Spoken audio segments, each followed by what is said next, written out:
Yo soy Nayeli Guadalupe Alonso y yo les voy a hablar acerca de la primera diapositiva, que es la supremacía constitucional. En esta encontramos los aspectos y las generalidades. En los aspectos podemos ver el punto que dice que este principio se encuentra en la Constitución. Exactamente se encuentra en el artículo 133 de nuestra Constitución mexicana. Básicamente lo que quiere decir es que todas las leyes y tratados que contengan la Constitución se tienen que cumplir al pie de la letra.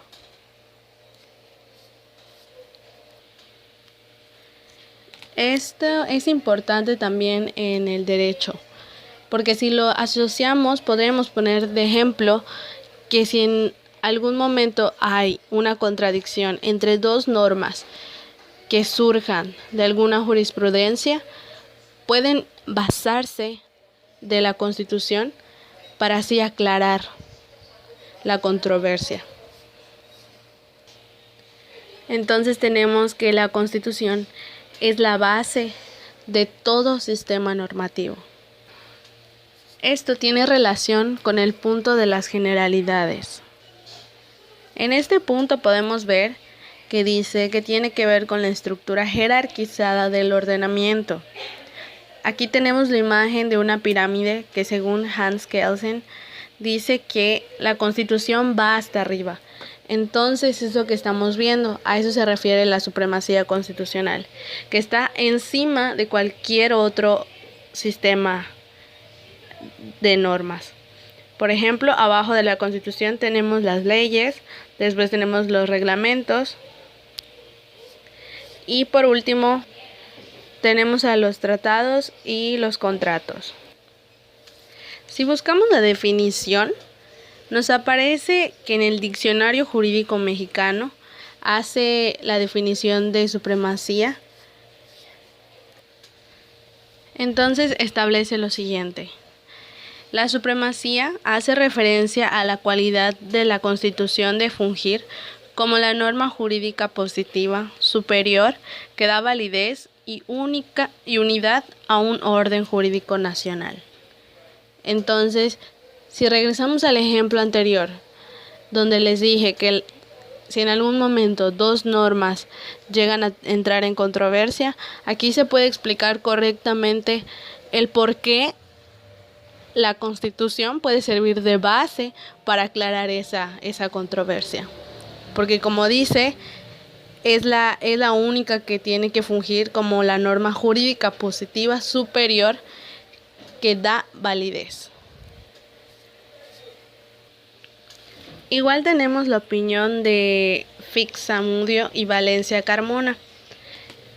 Ellos hacen referencia a que la Constitución contiene normas, pero este tipo de normas ellos lo clasifican como normas primarias. ¿Por qué normas primarias?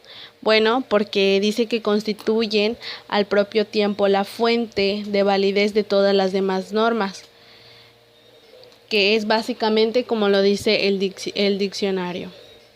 Entonces por eso se sitúa en el punto más alto de la pirámide, porque todas las demás tienen que cumplir de cierto modo con algunos puntos que establece la Constitución.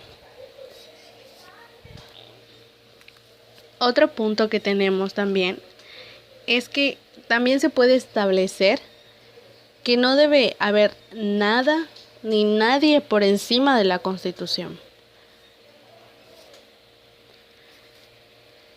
Este punto puede parecer un poco controversial. ¿Por qué? Porque lo anterior parece sencillo, pero en realidad se trata de uno de los problemas más complejos y con mayor dificultad para su aplicación y también al momento de interpretarlo, y no solo en México, sino que también en el mundo. La Constitución también debe establecer los principios de organización para que se pueda aplicar de manera correcta el poder. Pero también, y es muy importante, saber cuáles son los límites del ejercicio del poder.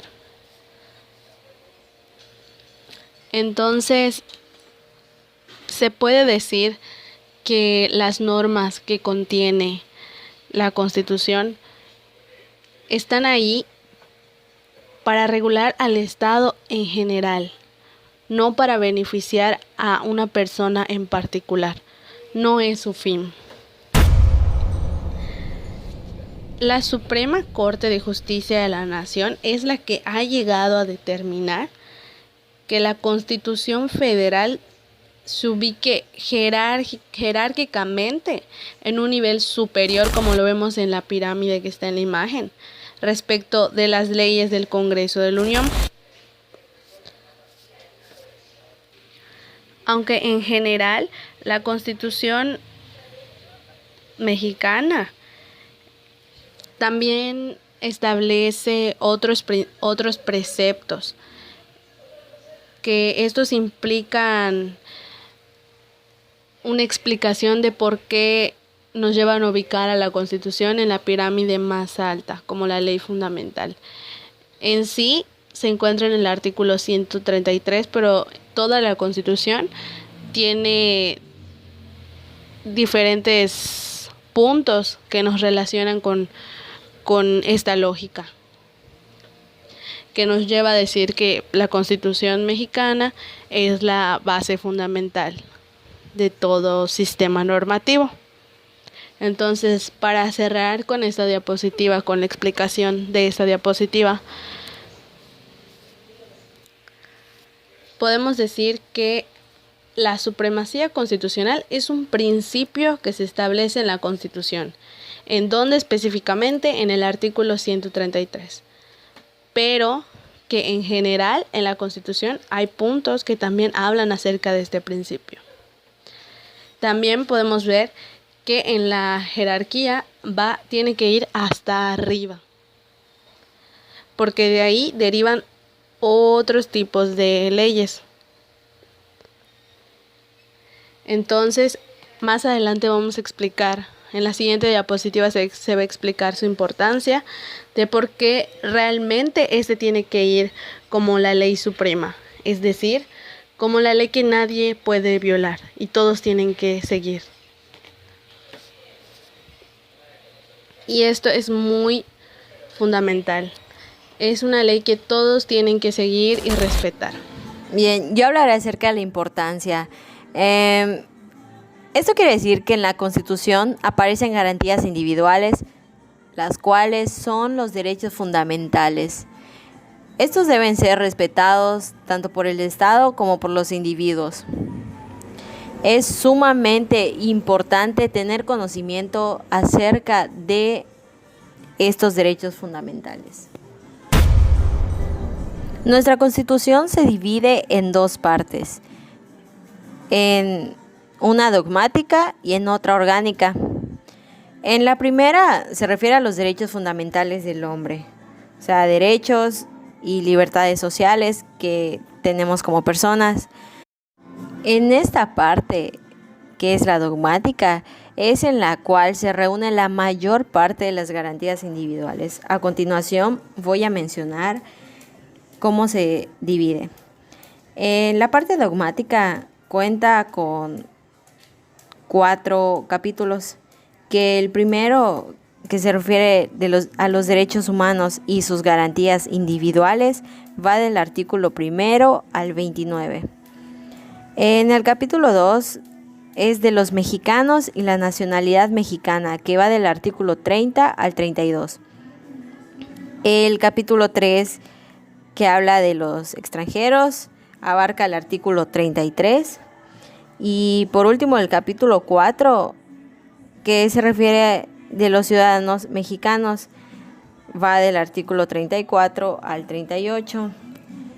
Como pudimos observar, más bien escuchar, en el capítulo 1 y los primeros 29 artículos, que son los que abarca, en ellos se encuentran las garantías individuales. Por ejemplo, en el primer artículo, que es en donde se prohíbe la esclavitud y la discriminación. En el artículo 4, que tanto el varón como la mujer son iguales ante la ley.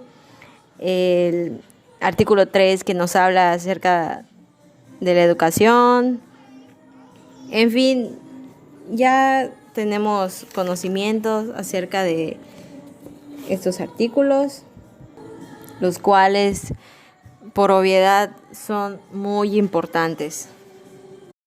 Bueno, básicamente todos los artículos plasmados en nuestra Constitución son de suma importancia, pero al referirnos a las garantías individuales, pues hablamos de los primeros 29. Bien, ya hablé acerca de la parte dogmática. Ahora me toca explicar acerca de la parte orgánica. La parte orgánica se subdivide en dos partes. La división de poderes, que a continuación iré mencionando los artículos. En la división de poderes se encuentra de la soberanía nacional y de la forma de gobierno, va del artículo 39 al 41. De las partes integrantes de la Federación y del territorio nacional, abarca el artículo 42 al 48. De la división de poderes, el artículo 49. Del poder legislativo, artículo 50 al 79. Del poder ejecutivo, artículo 80 al artículo 93. Y del poder judicial, artículo 94 al 107. Ahora bien, la segunda división que tiene la parte orgánica es el funcionamiento de las instituciones. De las responsabilidades de los servidores públicos, va del artículo 108 al 114. De los estados de la Federación y de la Ciudad de México, va del artículo 115 al 122. Del trabajo y previsión social, es el artículo 123. Las prevenciones generales, va del artículo 124 al 134.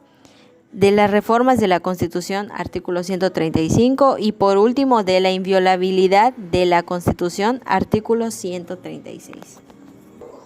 Ahora explicaré acerca de la aplicación en el Estado. Para que el Estado no pueda ejercitar un poder sin límites sobre los individuos, es preciso que se encuentre circunscrito por un sistema de competencias. Para evitar dicho abuso de poder, es fundamental que el Estado cuente con una división de poderes, con la cual sí cuenta. ¿Y yo cómo sé que sí cuenta con esa división de poderes? Pues fácil, porque nuestro artículo 49 de eso nos habla, de la división de poderes. Esta división se realiza para que los funcionarios no tomen atribuciones que no les corresponden. Pues como nos menciona el artículo 49, se divide en legislativo, ejecutivo y judicial. No podrán reunirse dos o más de estos poderes en una sola persona. Cada uno de estos poderes cuenta con sus requisitos para poder ocupar ciertos cargos, con las tareas, por así decirlo, que tienen que realizar, etcétera. O sea, cada quien tiene algo distinto por hacer. Y pues está prohibido que, como menciona el artículo 49, dos o más de esos poderes recaigan sobre una misma persona. Me llamo Francisco y a continuación yo les voy a hablar del tema de rigidez constitucional. Para entender mejor este concepto, la rigidez constitucional significa que su modificación solo es posible a través de un procedimiento específico y complejo. Entre sus aspectos se menciona que solo se lleva a cabo en constituciones escritas, por lo que tiene la cualidad principal de que se relaciona y se manifiesta en muchas constituciones. También otro de sus aspectos se menciona que se diferencia de la ley ordinaria. Como se vio al principio, la rigidez constitucional solo es posible a través de un procedimiento específico y complejo, por lo que las leyes ordinarias no necesitan trámites especiales para que éste lleve a cabo su aprobación. En cuanto a sus generalidades, podemos mencionar que existen los tipos de rigidez y los factores. En cuanto a los tipos de rigidez, comenzando por el extremo más rígido, podemos decir que hay constituciones que directamente prohíben su modificación o su reforma. A estas se les puede llamar constituciones petrificadas, en donde los preceptos constitucionales se declaran intangibles, o sea que de ninguna manera pueden ser modificados. Como segundo punto, encontramos constituciones que, si bien pueden modificarse, contienen algunas cláusulas de intangibilidad, a las que se le conocen como constituciones rigidísimas. También existen constituciones que sí pueden modificarse, pero para ello requieren diagnóstico de distintos órganos o autoridades, incluso pudiendo ser alguna de ellas no elegida democráticamente. También para que ésta se pueda llevar a cabo, es necesario el requisito del consentimiento de las mayorías cualificadas o lo que se le conoce como supermayorías para que ésta se pueda reformar, que es la manera más habitual. En cuanto a las cláusulas de enfriamiento, estas se pueden clasificar en dos: en temporales, las cuales son aquellas que obligan a posponer y reiterar la decisión del tiempo. Por otra parte, las orgánicas son las que obligan a rehacer electoralmente la composición del órgano decisorio, lo cual también altera la decisión en el tiempo. También existe la manifestación del pueblo en modo o como se le conoce como referéndum para la aprobación o la modificación de una reforma constitucional que se le conoce como democracia y se puede ejercer mediante el voto. Ahora bien, en cuanto al último punto de los tipos de rigidez, las constituciones con baja rigidez o con flexibilidad, que así se conocen, su reforma se lleva a cabo mediante la decisión del Poder Legislativo por una mayoría simple, y su único requisito es que se realice mediante la ley, especialmente identificada como la Ley de Reforma Constitucional. Ahora pasando al siguiente punto, en cuanto a los factores, de acuerdo a las generalidades, podemos enumerarlas en tres, las cuales se pueden explicar de la siguiente manera. El primero se refiere al que el número de las instituciones políticas donde el consentimiento debe ocurrir para poder reformar la Constitución. En segundo lugar, tenemos que se refiere al tamaño de las mayorías exigidas para la reforma, por lo que tiene que ser de manera numerosa. El tercer punto se refiere a que si se exige o no la participación del pueblo en el proceso para que se pueda llevar a cabo o dé origen a las mismas. Soy Elaine del Carmen Chan Villanueva y les hablaré acerca de la importancia de la rigidez constitucional. En la permanencia, los textos constitucionales producen la disposición de obstáculos que dificultan la creación de las normas de la Constitución.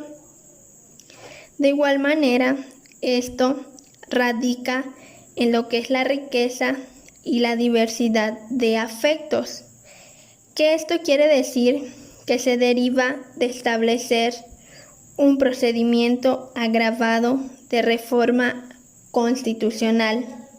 Gracias a esto, Bryce elaboró la categoría de las constituciones rígidas, teniendo también en cuenta que tanta dificultad tiene que realizar los cambios en las constituciones. Al igual que está en la aplicación en el Estado, que se lleva de dos maneras. Es el mediato y el inmediato. Pues el mediato se refiere a que protege los contenidos constitucionales en el documento, valga la redundancia, constitucional, de cualquier intento precipitado que puede estar impulsado por opiniones políticas coyunturales. De este modo, se alcanza la protección de derechos de las minorías que pudieran producir la modificación de derechos fijados en la Constitución en su propio provecho.